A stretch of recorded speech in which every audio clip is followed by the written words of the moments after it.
All right, please be seated. Be seated. Thank you. Thanks to all of you. Thank you for your support. Should be no mystery to you, I will accept your nomination. I'm thrilled to be back on the ballot.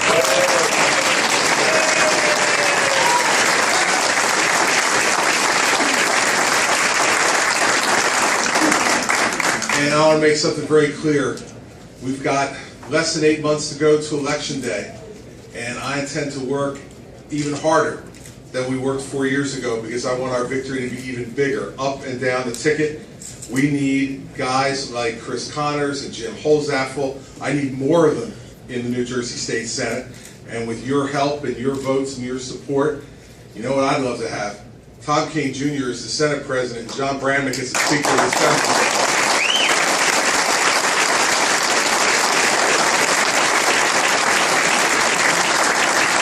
So I want to thank Senator Connors and Senator Holzappel for their nomination and second. I want to thank Chairman Gilmore for his support and his leadership here in Ocean County from day to day. All the other members of the state legislature who are here, members of the Freeholder Board, the mayors and local elected officials. You know, George put it very well in the introduction. You know, you all know this, but I would not be standing here as governor if it was not for Ocean County. I wouldn't have won the nomination without Ocean County. And I wouldn't have been elected in the general election without the 71,000 vote margin that I was given right here by all of you great folks and your hard work in Ocean County. I'll never forget it. It's right.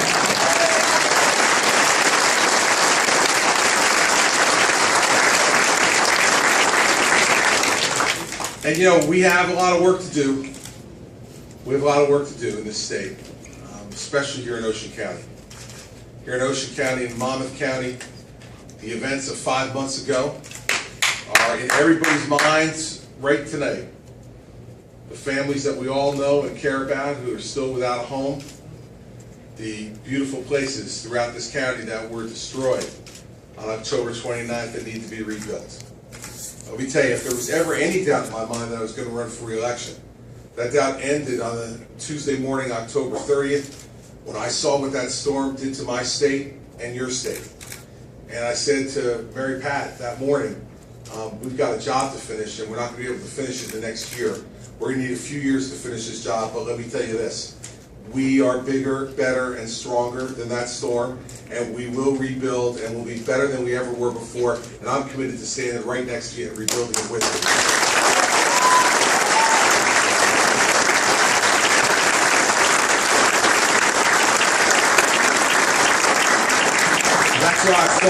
That's why I fought as hard as I did to get that funding.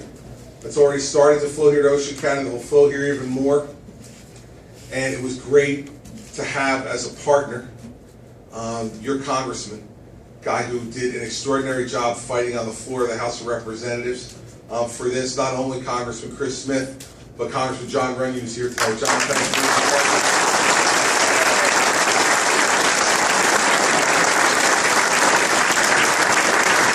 You know, John's learned a lot about Washington since he's been there, and he's even more effective congressman today than he was the first day he walked in. But let me say this, when it came down to the short strokes, and we needed to get a few more votes to get to a majority, there's nothing like having John Runyon walk in a room, start talking to people about how badly he needs their votes. And you're not only intimidated because John's a tough guy, John brought members of Congress right here to Ocean County. He brought them here. He brought members from other states who were wavering. And he brought them here and he toured them through here himself and let them see the destruction and the devastation. They came because they respect him. They voted with us because we deserve the aid that we're receiving. But it wouldn't have happened without the efforts that John put in. And so, while he's not running for anything this year, and I know he's relieved for that, let me tell you, I will never forget, and I hope you will never forget, that we would not have been supported if it wasn't for John Runyon.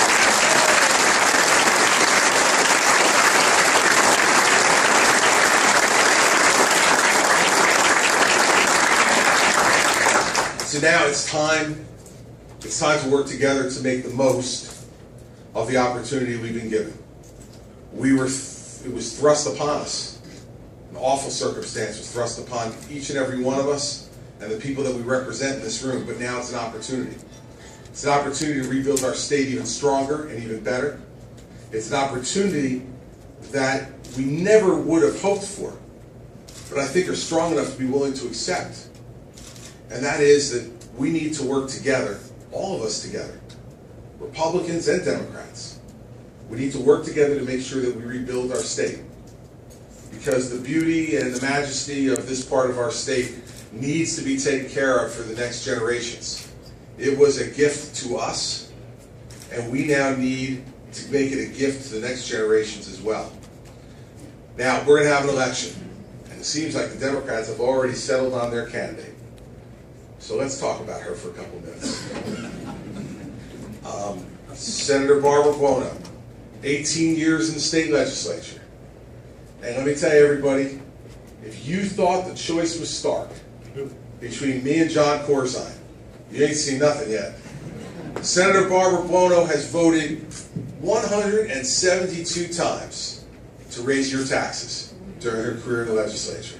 100, yeah, I like that, sure. 172 times to raise your taxes. When she was the state budget chairman, debt in this state increased by $13.5 billion in just 4 years.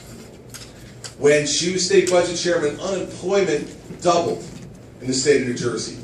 And never, ever forget that she was the architect in the state legislature of the Corzine budgets. The budgets that left us with the mess that we inherited and that we've now cleaned up. So just understand something really clearly. There are two very different philosophies that are going to be at play in this upcoming election. Barbara Buono believes you're undertaxed. And the reason I know she thinks you're undertaxed is because she's voted every year for the last 3 years to raise income taxes.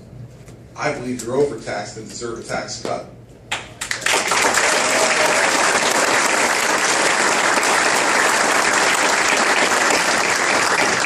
Barbara Buono believes that government isn't big enough, that we need to spend more, that we need to hire more people, that you need more regulations and more government agencies in your pocket and in your business. She believes the bigger the government, the better the government.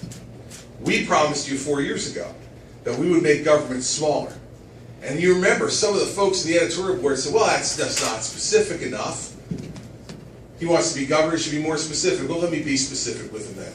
5,200 fewer people on the state government payroll today than the day I became governor, and 20,000 fewer government employees across the entire state. Is that specific enough for you?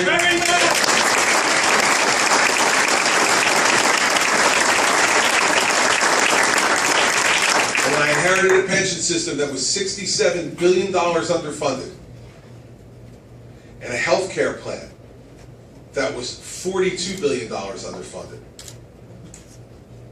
We came forward with a plan, a common sense plan that had to be done. All the things you know they should be doing in other places in government. Increase the retirement age, eliminated cost of living adjustments, increase the amount that employees had to pay for their pension, and increase the penalties for early retirement. You know, that plan was a common sense plan. And we said for people who are getting health insurance, everybody's got to pay a little something for the health insurance. And we knew that there were public employees across the state who paid nothing for their health insurance from the day they were hired until the day they died, for themselves and their families. And I'm, not somebody who believes in something for nothing. And so we put forward the law that changed that system and is going to save the taxpayers $120 billion over the next 30 years and preserve those pensions for our police officers, our firefighters, our teachers, and others who have paid into the system and are counting on it to support their families. I was the person who was able to get that done. Barbara Buono voted against it. And so she's so beholden to the public employee unions that she would walk away from $120 billion in savings for the taxpayers and risk bankrupting our pension system because she simply can't say no to the unions. Well, you didn't hire me to be the prom king. You didn't hire me to be Mr. Popularity. You hired me to get this state that was drowning in debt and taxes and spending and to get us above water. I've gotten us above water, and we cannot allow Barbara Buono to stick us underwater again. Thank you.